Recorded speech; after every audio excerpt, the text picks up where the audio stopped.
नमस्कार, स्वागत है आपका द इकोनॉमी जंक्शन की इस कक्षा में। कैसे आप सभी लोग? आशा है कि आप लोग बिल्कुल अच्छे हैं, स्वस्थ हैं और आपकी पढ़ाई अच्छे तरीके से चल रही है। सभी का बहुत-बहुत स्वागत है इस सेशन में, सभी लोग तेजी से आप जुड़ जाएँ। देखिए, आज की कक्षा में हम लोग बात करेंगे सीआरआर और एसएलआर तो पहले से पढ़ चुके हैं। क्या होता है, इसका डेफिनेशन क्या होता है, कैश रिजर्व रेशियो क्या होता है, स्टैच्यूटरी लिक्विडिटी रेशियो क्या होता है, इसके बारे में हम लोग संपूर्ण जानकारी पहले से ले चुके हैं। आज मुख्य रूप से हम बात करेंगे कि इन दोनों में डिफरेंस क्या है और इसमें वृद्धि या कमी किया जाता है तो अर्थव्यवस्था पे क्या प्रभाव पड़ता है, इसके बारे में चर्चा करेंगे। आराम से अच्छे से समझिएगा। ये सारे के सारे जो टॉपिक्स हैं ये बहुत ही इंपॉर्टेंट है, सबसे ज्यादा सवाल आते हैं और साथ ही साथ ये कॉन्सेप्चुअल है, यानी कहने का मतलब ये समझने वाली चीज है, रटने वाली चीज नहीं है। अगर रटेंगे तो बार बार भूल जाएंगे, इसलिए एक बार अगर अच्छे से समझ लेंगे और रिजर्व बैंक ऑफ इंडिया किस तरीके से इसको इस्तेमाल करता है मुद्रास्फीति को नियंत्रित करने के लिए या मंदी को नियंत्रित करने के लिए, कुल मिलाकर अर्थव्यवस्था में संतुलन स्थापित करने के लिए, अर्थव्यवस्था में कीमत स्थिरता को बनाए रखने के लिए रिजर्व बैंक ऑफ इंडिया इनका भी इस्तेमाल करता है। ठीक है, चलिए तो शुरुआत करते हैं। सबसे पहले हम ये देख लेते हैं कि वृद्धि कब करता है और कमी कब करता है। ठीक है, इस तरीके से किस तरीके से रिजर्व बैंक ऑफ इंडिया जो है बैंकों की उधार देने की क्षमता को नियंत्रित करता है। ठीक है, फोकस करेंगे यहाँ पे। तो यहाँ पे हेडिंग डाल लीजिएगा। बात हम लोग किस चीज की कर रहे थे? बात हम यहाँ पे कर रहे थे सीआरआर और एसएलआर के बारे में। ठीक है, सीआरआर एंड एसएलआर परिभाषा हम पढ़ चुके हैं। ठीक है, परिभाषा हम लोगों ने देख लिया है। अब देखिए, दो पॉइंट यहां पे लिखिएगा। यहां पे दो पॉइंट आप लिखेंगे कि पहला पॉइंट आप लिखिएगा कि यहां पे मुद्रास्फीति को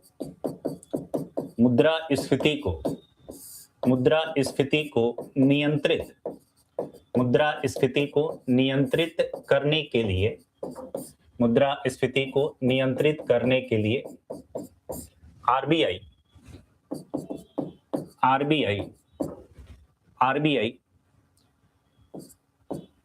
सीआरआर तथा एसएलआर में वृद्धि कर देता है। एक पॉइंट ये हुआ। दूसरा पॉइंट यहां पे आप लिखेंगे, दूसरा पॉइंट मुद्रा संकुचन तथा मंदी को नियंत्रित करने के लिए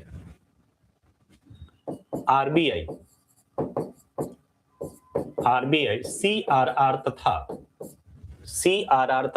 एसएलआर में कमी कर देता है। चलिए, अब देखिए, अब यहां पे आरबीआई का उद्देश्य क्या है? यहां पे आरबीआई का उद्देश्य है मुद्रास्फीति को नियंत्रित करना और यहां पे आरबीआई का उद्देश्य है मुद्रा संकुचन तथा मंदी को नियंत्रित करना। दोनों अर्थव्यवस्था की निगेटिव सिचुएशन है, दोनों में अर्थव्यवस्था को नुकसान होता है, डेवलपमेंट में बाधा उत्पन्न होती है। ठीक है, अब जैसे मान लीजिए हमने कहा कि एनडीटीएल जो है, यहां पे हमने कहा एनडीटीएल किसी भी बैंक का, जैसे मान लीजिए एसबीआई का ही, स्टेट बैंक ऑफ इंडिया का एनडीटीएल जो है 100 करोड़ है। यहां पे 100 करोड़ है। ठीक है, 100 करोड़ है और यहां पे अगर हम कहें कि सीआरआर जो है, सीआरआर की दर क्या है? सीआरआर को यहां पे ऐसे लिखेंगे, यहां पे इस तरीके से यहां पे आप लिखिएगा, यहां पे आप लिखेंगे वेरिएबल रिजर्व रेशियो में सीआरआर और यहां पे एसएलआर। ठीक है, क्लियर? तो यहां पे वेरिएबल रिजर्व रेशियो हो गया। CRR की दर को यहां पे आप लिखे वर्तमान, वर्तमान, ठीक। और ये वृद्धि के बाद, वृद्धि के बाद, वृद्धि के बाद, ठीक है। लोनेबल फंड यहां पे लिखेंगे loanable, loanable, loanable fund, loanable fund, ठीक है। ये क्या है? 2%। इसको हम CRR की दर हमने कहा 2%, ठीक है। और इसको हमने कहा CRR की दर यहां पे 18%, 18%, ठीक है। वृद्धि के बाद ये हो गया 5%, वृद्धि के बाद ये हो गया 5%, ठीक। और यहां पर क्या हो गया आपका SLR वृद्धि के बाद 25%, ठीक। अब यहां पे देखिएगा, अब यहां पे ध्यानपूर्वक सारी चीजों को यहां पे समझेंगे। इसको समझिएगा तो बाकी चीजें जो है आपको आसानी से समझ में आ जाएगी। तो ये टोटल यहां पर कितना हो गया? 18 और 2 20%, और ये कितना हो गया? 30%, 30% हो गया, ठीक है। अब देखिए, अब यहां पे, अब इसको, हाँ जी,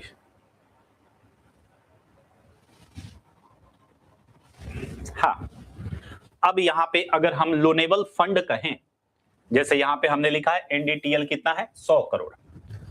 अब इस हिसाब से यहां पे लोनेबल फंड कितना होगा? लोनेबल, लोनेबल फंड यानी उधार कोष, यानी उधार कोष जो हो जाएगा, ये कितना हो जाएगा? यहां पे 100 करोड़ का 20% कितना हो जाएगा? 100 करोड़ का 20% यहां पे हो गया 20 करोड़, और यहां पे 30% का मतलब 30 करोड़, ठीक। तो यहां पे लोनेबल फंड कितना हो जाएगा? 100 माइनस 20 बराबर टोटल कितना हो जाएगा? 80 करोड़, 80 करोड़। यहां पे लोनेबल फंड कितना हो जाएगा? 100 माइनस 30 बराबर 70 करोड़। देखिए, RBI के यहां पे उद्देश्य क्या रहेगा? RBI का यहां पे उद्देश्य क्या रहेगा? RBI का उद्देश्य यही रहता है कि मनी सप्लाई को कम करके, डिमांड को कम करके कीमत को कम किया जाए। मनी सप्लाई को कम करके, डिमांड को कम करके कीमत को कम किया जाए, यही उद्देश्य रहता है। चलिए एक बार और ये सारे पॉइंट को आप समझिएगा, ये सारे पॉइंट को आप यहां पे समझेंगे। देखिए, हमने लिखा मुद्रास्फीति को नियंत्रित करने के लिए RBI CRR और SLR में क्या करता है? RBI CRR और SLR में वृद्धि कर देता है, क्योंकि आप जानते हैं कि इन्फ्लेशन की कंडीशन में यहां पे मुद्रास्फीति की स्थिति में पहले से जरूरत से ज्यादा मनी सप्लाई अर्थव्यवस्था में मौजूद होता है। तो रिजर्व बैंक ऑफ इंडिया की यही कोशिश रहती है कि इस जरूरत से ज्यादा मनी सप्लाई को कम किया जाए, जरूरत से ज्यादा मनी सप्लाई को कम किया जाए। मनी सप्लाई कम हो जाएगा तो ऑटोमेटिक लोगों की क्रय शक्ति कम होगी, मांग कम होगा और कीमत में कमी हो जाएगा। तो यहां पे हमने क्या कहा कि मुद्रास्फीति को नियंत्रित करने के CRR और SLR में यहां पर क्या करता है? हमेशा याद रखिएगा, वृद्धि कर देता है। तो वेरिएबल रिजर्व रेशियो में CRR और SLR आता है। वर्तमान की दर हमने मान लीजिए कि 2%, CRR और SLR जो है 18% है, ठीक है। वृद्धि के बाद कंट्रोल करने के लिए 2% से इसको बढ़ा के 5% कर दिया गया, और इसको कितना कर दिया गया? 25% कर दिया गया, ठीक है। तो जब ये वर्तमान कंडीशन थी 20%, तो 100 का 20% 20 करोड़, क्योंकि NDTL कितना है? यहां पे NDTL कितना है? 100 करोड़। तो यहां पर कितना हो गया? 20 करोड़ हो गया। क्लियर? तो 20 करोड़ यहां पे हो गया, तो यहां पे लोनेबल फंड 20 करोड़ तो रिजर्व हो जाएगा। 2% क्या हो जाएगा? 2% आपको रिजर्व बैंक ऑफ इंडिया के पास जमा करना पड़ेगा। CRR क्या होता है? NDTL का वह भाग जो RBI के पास जमा किया जाता है। तो ये 2 करोड़ किसके पास जमा हो जाएगा? रिजर्व बैंक ऑफ इंडिया के पास। 18% SLR जो है बैंकों को अपने पास सुरक्षित हमेशा रखना पड़ेगा, उसमें किसी भी प्रकार का कोई लेन देन नहीं करेगा। कुल मिला के 20 करोड़ तो रिजर्व हो गया। तो 20 करोड़ रिजर्व हो गया, तो बाजार में जिस पैसे को लोन देके बैंक कमाता है, ब्याज की दर के रूप में बैंक कमाता है, लोन का लेन देन करता है, वो कितना बचा, यानी लोनेबल फंड, बाजार में जो पैसा जाएगा, बाजार में जो मनी सप्लाई होगी, जो बाजार में पैसा जाएगा, वो 100 में से 20 करोड़ घटा देंगे, रिजर्व जो है, तो हमारा क्या बचा, बाजार में 80 करोड़ जाएगा। ये क्या है, आपका मनी सप्लाई है, यही आपका मनी सप्लाई। अब इसको कम करना है, रिजर्व बैंक ऑफ इंडिया को लग रहा है कि 10 करोड़ ज्यादा है, इसको कम करना है, मनी सप्लाई को कम करना है, क्योंकि इन्फ्लेशन को कंट्रोल करना है। तो ये क्या करेगा, सीआरआर की दर को ये क्या करेगा, बढ़ा देगा, 5% कर दिया, 2% से 5%, एसएलआर की दर को 18% से ये 25% कर दिया। कुल मिलाकर यहां पे आप क्या देख रहे हैं, कुल मिलाकर यहां पर 30% का यहां पर रिजर्व हो गया। पहले 20 करोड़ का रिजर्व, अब 30 करोड़ का रिजर्व। तो अब बाजार में कितना मनी सप्लाई जाएगा, अब बाजार में जो लोनेबल फंड होगा, अब जो बाजार में लोनेबल फंड होगा, उधार देने वाली जो राशि होगी, वो मात्र 70 करोड़ बचेगा। इसका मतलब क्या हुआ कि पहले बाजार में 80 करोड़ जाता था, अब 70 करोड़ जाएगा, यानी 10 करोड़ की मनी सप्लाई को reserve bank of India control कर दिया, रोक दिया। तो इसका मतलब क्या होगा, मनी सप्लाई कम होगा तो डिमांड कम होगा, कीमत कम हो जाएगा और मुद्रास्फीति का नियंत्रण हो जाएगा। ठीक इसी का उल्टा इसमें होता है, ठीक इसी का उल्टा क्या होता है, इसमें होता है। इसका उल्टा क्या होगा, इसमें हो जाएगा। इसमें क्या है, यहां पे लिख लीजिएगा वीआरआर और नीचे लिखेंगे सीआरआर और नीचे लिखेंगे एसएलआर। ठीक, ये वर्तमान जो है, ये वर्तमान और ये क्या हो जाएगा, कमी के बाद, वर्तमान और कमी के बाद। तो वर्तमान हम कहें, वर्तमान जैसे हम इसको मान लीजिए, इसको हमने कहा कि ये 4% है, ये 4%, और एसएलआर जो है, एसएलआर 20% है, एसएलआर 20% है। ठीक है, अब यहां पर क्या होगा, इसको कम कर देगा, कहेगा कमी के बाद, तो सीआरआर को इसने क्या कर दिया, 2%, और एसएलआर को इसने क्या कर दिया, 15% कर दिया। ठीक है, तो ये टोटल कितना हो जाएगा, टोटल ये आपका 24%, ये क्या हो जाएगा 17%। यहां पे लोनेबल फंड कितना होगा, लोनेबल फंड कितना हो जाएगा, यहां पे 100 में से आप 24 घटाएंगे, 100 में से 24 आप घटाएंगे तो कितना हुआ, घटाए 100 में से 24, तो ये आपका हो गया 76, ये 76, ये टोटल यहां पे 24% यानी 24 करोड़, और यहां पे 17% यानी 17 करोड़, टोटल 100%, 100 करोड़ एनडीटीएल है ना। यहां पे एनडीटीएल क्या है, एनडीटीएल यहां पे आपका एनडीटीएल 100 करोड़ है। ठीक, क्लियर। तो ये 17%, यानी यहां पे अगर आप 100 में से आप 17 घटाएंगे तो ये कितना हो गया, 83 करोड़। यहां पे क्या हो गया, 83 करोड़। ठीक है, तो देखिए यहां पे बाजार में जो है, अब देखिए यहां पे उद्देश्य क्या होता है, यहां पे आरबीआई का उद्देश्य होता है मनी सप्लाई को बढ़ा के, डिमांड को बढ़ा के कीमत को बढ़ाना। और आप जानते हैं कि ये सारी जो चीजें होते हैं ना, ये सब नियंत्रित होता है, ये सब जो होता है नियंत्रित होता है, ये भी नियंत्रित है और ये भी नियंत्रित है। ये क्या है, कंट्रोल्ड वे में है, नियंत्रित है। तो यहां पे आपने देखा कि ये वर्तमान की स्थिति है, और यहां पे बाजार में कितना है, बाजार में 76 करोड़ का मनी सप्लाई है। भाई ये रिजर्व है, ये तो क्या है 24 करोड़, ये रिजर्व के तौर पे होगा ना, कोई लेन देन होगा नहीं इसमें 24 करोड़। तो बाजार में जो लोनेबल फंड है, उधार देने वाला, बैंकों के द्वारा बाजार में जो उधार देने वाली जो राशि है, वो क्या है, यहाँ पे 76 करोड़। अब यहां पे है मंदी और मुद्रा संकुचन, यानी जितना बाजार में मनी सप्लाई होना चाहिए उतना है नहीं, उससे कम है। तो यहां पे रिजर्व बैंक ऑफ इंडिया का उद्देश्य क्या रहेगा, इस कंडीशन में रिजर्व बैंक ऑफ इंडिया का उद्देश्य रहेगा कि बाजार में मनी सप्लाई को बढ़ाया जाए, बाजार में मनी सप्लाई को बढ़ाया जाए। तो यहां पर क्या होगा, मनी सप्लाई बढ़ाने के लिए आरबीआई सीआरआर और एसएलआर में कमी करेगा। ये 4 से इसमें क्या कर दिया 2%, और ये 20% से 15%, तो टोटल यहां रिजर्व मात्र 17% यानी 17 करोड़ रखा गया। और बाजार में उधार कितना जा रहा है, बाजार में देखिए उधार 83 करोड़, यहां पे 76 करोड़ जा रहा था, अब 83 करोड़, यानी पहले से बाजार में यानी पहले से बाजार में अब मनी सप्लाई ज्यादा जा रहा है।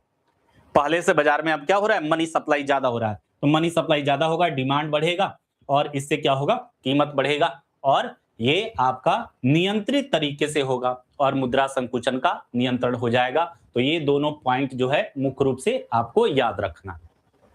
ये दोनों पॉइंट जो है मुख्य रूप से आपको क्या करना है, यहाँ पे याद रखना है। चलिए अब आइए, अब इन दोनों में अंतर क्या है, अब इन दोनों में अंतर को हम देख ले, यहाँ पे अंतर को यहाँ पे देख ले, ठीक है। चलिए तो यहाँ पे अंतर को देखें आप, यहाँ पे अंतर को, तो यहाँ पे आप हेडिंग डाल दीजिएगा, यहाँ पे हेडिंग डाल दीजिएगा CRR तथा SLR में अंतर। CRR तथा LR में अंतर, CRR तथा SLR में अंतर। डिफरेंस बिटवीन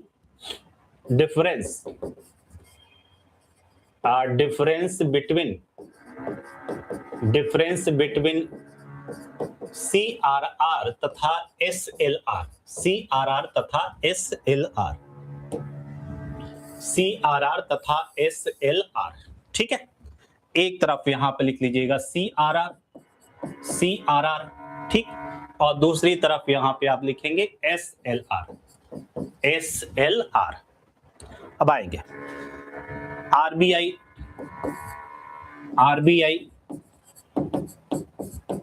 CRR को अपने पास, RBI CRR को अपने पास सुरक्षित रखता है। RBI CRR को अपने पास सुरक्षित रखता है, ठीक है। CRR पर RBI कोई ब्याज नहीं देता है, कोई ब्याज नहीं देता है। तीसरा, CRR केवल कैश यानी नगद, CRR केवल कैश में रखी जाती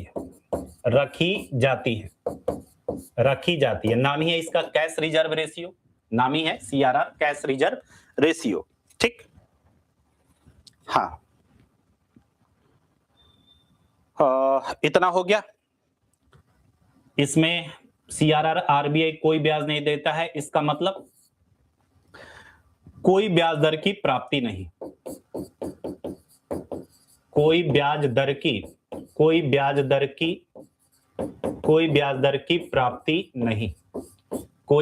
की प्राप्ति यहां पे नहीं होता है, ठीक है। हाँ जी, इन्फ्लेशन डिफ्लेशन को इन्फ्लेशन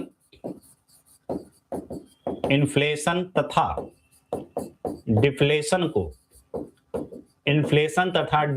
को नियंत्रित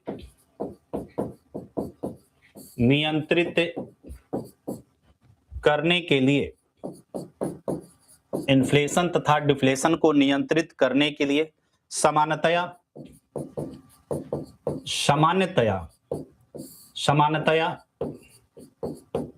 प्रयोग में लाया जाता है, सामान्यतः प्रयोग में लाया जाता है, सामान्यतया प्रयोग में लाया जाता है,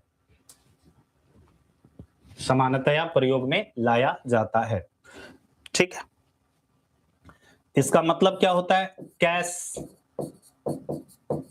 कैश रिजर्व रेशियो, नगद आरक्षित अनुपात,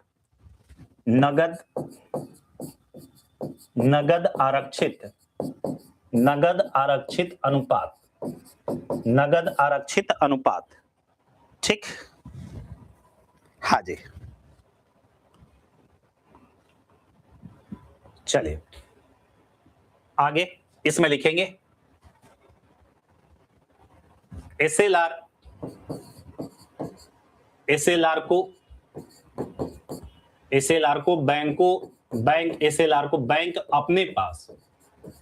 बैंक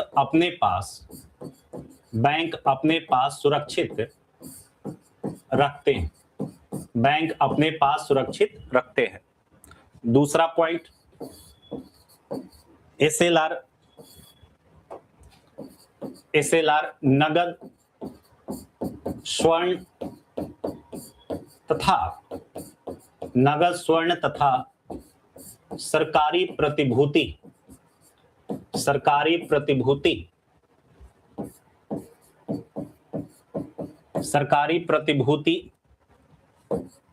के रूप में रखी जाती है।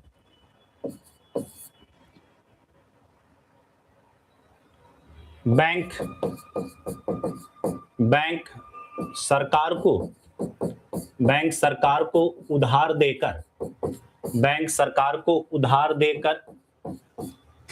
सरकार को उधार देकर आपात स्थिति में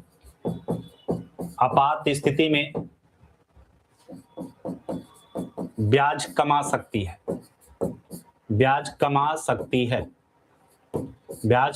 सकता है। चौथा इसका मतलब ब्याज की प्राप्ति होती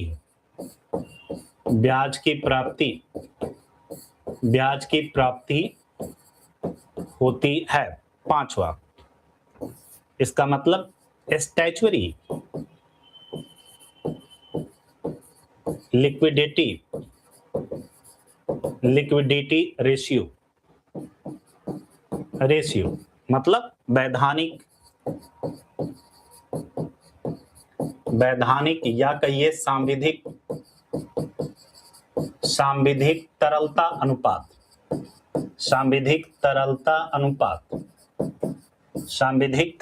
अनुपात।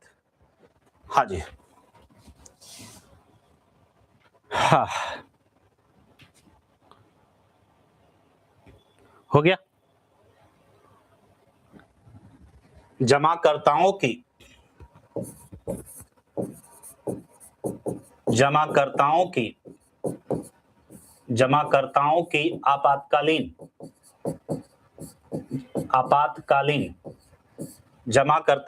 आपातकालीन मांग के लिए रखी जाती है। जमाकर्ताओं की आपातकालीन मांग के लिए रखी जाती है। तो आइए, ये प्रमुख अंतर है, याद रखिएगा।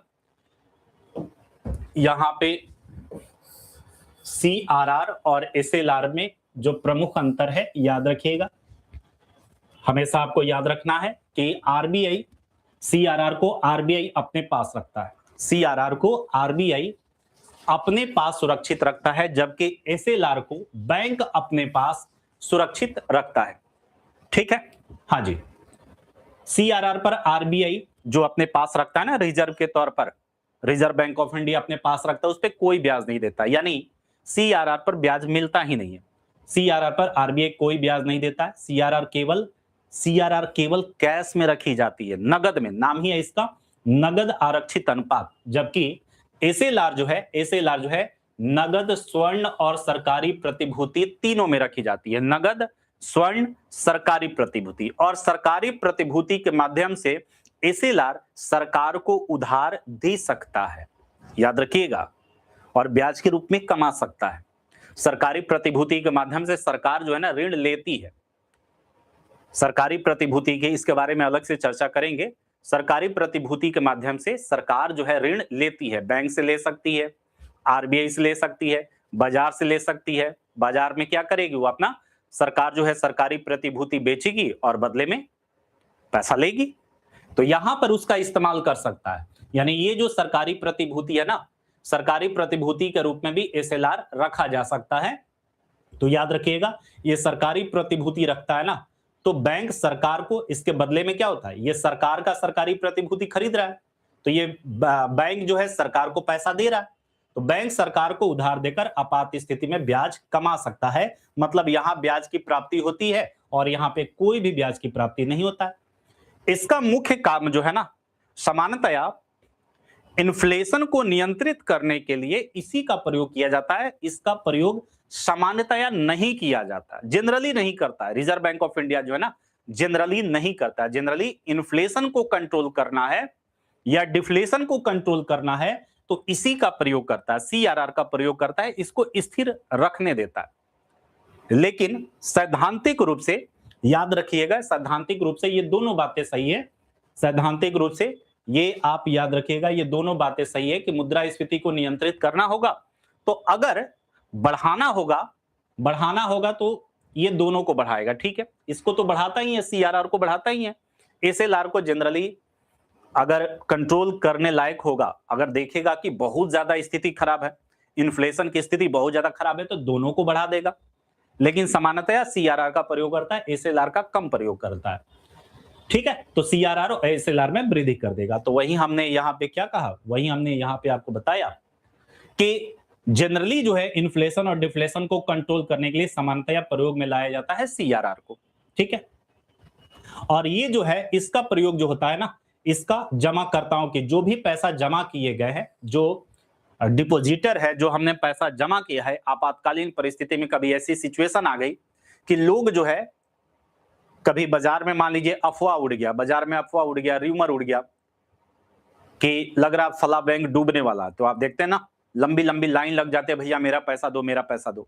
तो इस तरीके की आपातकालीन इमरजेंसी पीरियड में निपटने के लिए रिजर्व बैंक ऑफ इंडिया जो है ना, वो एसएलआर को रखता है कि ऐसा ना हो कि बड़ी मात्रा में लोग पैसा निकालने आए तो बैंक ये बोले कि मेरे पास तो पैसा ही नहीं है। तो इसलिए बैंकों के ऊपर लोगों का विश्वास जमा रहे, लोगों का विश्वास बना रहे, हमेशा पर्याप्त तरलता बैंक अपने पास रखता है एसएलआर के रूप में कि आपातकालीन परिस्थिति में जब ज्यादा पैसे की निकासी हो तो हम इसमें से निकाल के दे सके, लोगों का भरोसा बना रहे। तो जमाकर्ताओं की आपातकालीन मांग के लिए रखी जाती है। और ये वैधानिक सांविधिक तरलता अनुपात, ये नगद आरक्षित अनुपात, ब्याज की यहाँ पे ब्याज की प्राप्ति होती है सरकार को उधार देकर। ये जो है मुख्य रूप से कुछ अंतर है, ये मुख्य रूप से क्या है, कुछ अंतर है, इसको याद रखिएगा, ठीक है। चलिए, तो ये आपका तरलता, तरलता का मतलब क्या होता है, तरलता का मतलब एक तरीके से बोलचाल की भाषा में मनी सप्लाई समझ लीजिए। 2 लाइन लिख लीजिए, यहां तक समझ गए। तो आइए यहां पे अब आप 2-3 लाइन इसको लिख लीजिए, तरलता, 2-3 लाइन यहां पे लिख लीजिए तरलता के बारे में, ठीक है, कि आपको कोई दिक्कत ना हो। तरलता यानी लिक्विडिटी, तरलता, तरलता यानी लिक्विडिटी, लिक्विडिटी, लिक्विडिटी, ठीक है।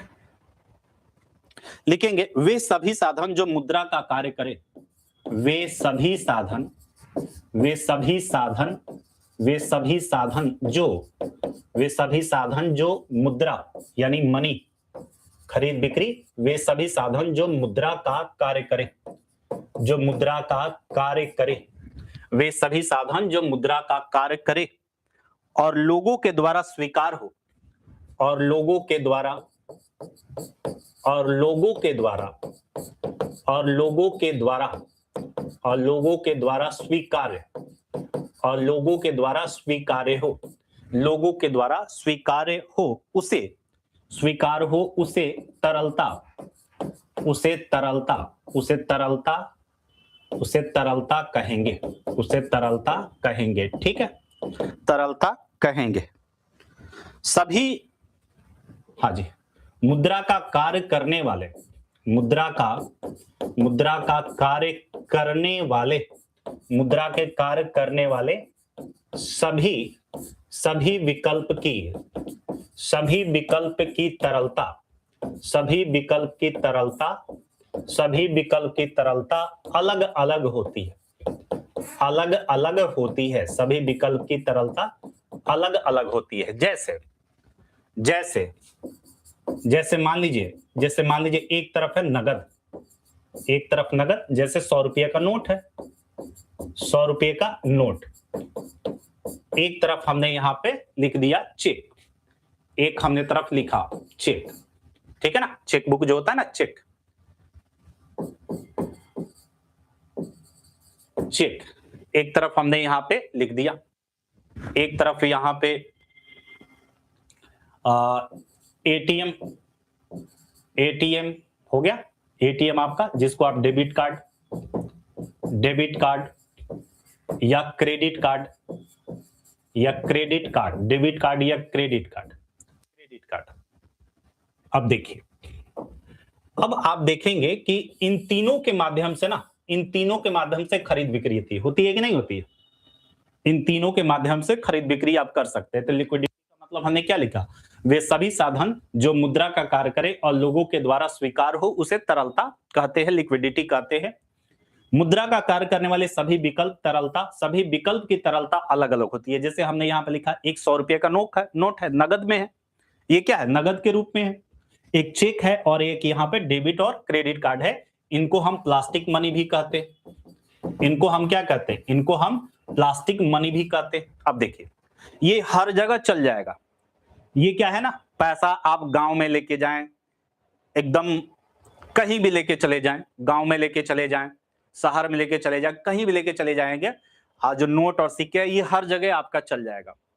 अब मान लीजिए गांव में आप चले गए, गांव में चले जाएंगे और 500 रुपये का 1000 रुपये का सामान खरीदें और कहेंगे कि भैया मेरे पास क्रेडिट कार्ड है, 500 रुपया हम आपको पेमेंट क्रेडिट कार्ड से कहेंगे, तो हंसते हुए आपको मजाक उड़ाएगा, कहेगा भैया यहां पे credit card, debit card, ATM OTM नहीं चलता है, चेक यहां पे नहीं चलता है, कैश है तो सामान मिलेगा, कैश नहीं है तो सामान नहीं मिलेगा। यहां तक कि शहरों में भी होता है, बहुत सारे लोग जो होते हैं कहते हैं क्या कि कैश दीजिएगा तो सामान देंगे, यहाँ पे एटीएम, डेबिट कार्ड, ये गूगल पे, ये सब चीज नहीं चलेगा।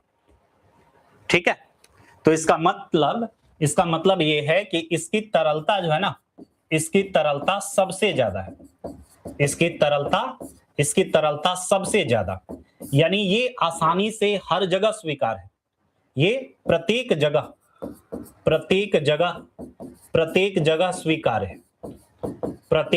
स्वीकार है, ठीक है, समझ में आ रहा है? तो अगर इन तीनों में पूछे कि तरलता सबसे ज्यादा किसकी है, तो इसकी तरलता सबसे ज्यादा है, ठीक। फिर उसके बाद ये तरल है, फिर उसके बाद ये तरल है, तो इस तरीके से तरलता होती है। यानी चेक जो है, हर जगह चेक आपका काम भी नहीं करता, हर जगह आपका चेक काम नहीं करता है, और लेकिन इससे भी लेन देन होता है, बड़ा जो लेन देन होता है चेक के माध्यम से ही होता है, और ये आपका क्रेडिट और डेबिट कार्ड के माध्यम से भी होता है।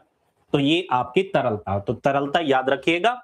और बोलचाल की भाषा में हम कह देते हैं कि मनी सप्लाई ही तरलता है, मुद्रा की पूर्ति ही तरलता है, यानी जो मुद्रा का कार्य कर रहा है, वो तरल है, सिंपल सा, ठीक है, समझ में आ गया? चलिए, तो ये आज हम लोगों ने क्या क्या पढ़ लिया?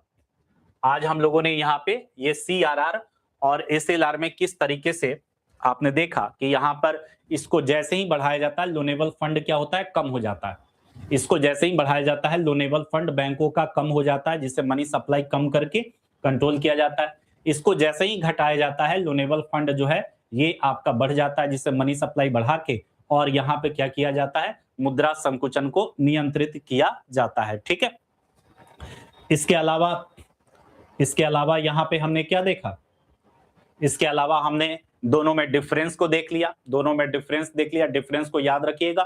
मुख्य रूप से ये आरबीआई अपने पास रखता है और ये केवल कैश में होता है, इस पे कोई ब्याज नहीं मिलता है, और ये क्या है? बैंकों को अपने पास रखना होता है, नगद, स्वर्ण और सरकारी प्रतिभूति में इस पर ब्याज मिल जाता है, ठीक है।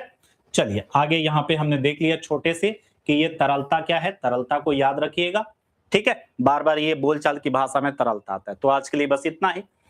कल की कक्षा में हम बात करेंगे, अगली कक्षा में हम बात करेंगे कि CRR और SLR के माध्यम से कैसे मुद्रास्फीति और मुद्रा संकुचन का नियंत्रित किया जाता है, ठीक है। चलिए, धन्यवाद।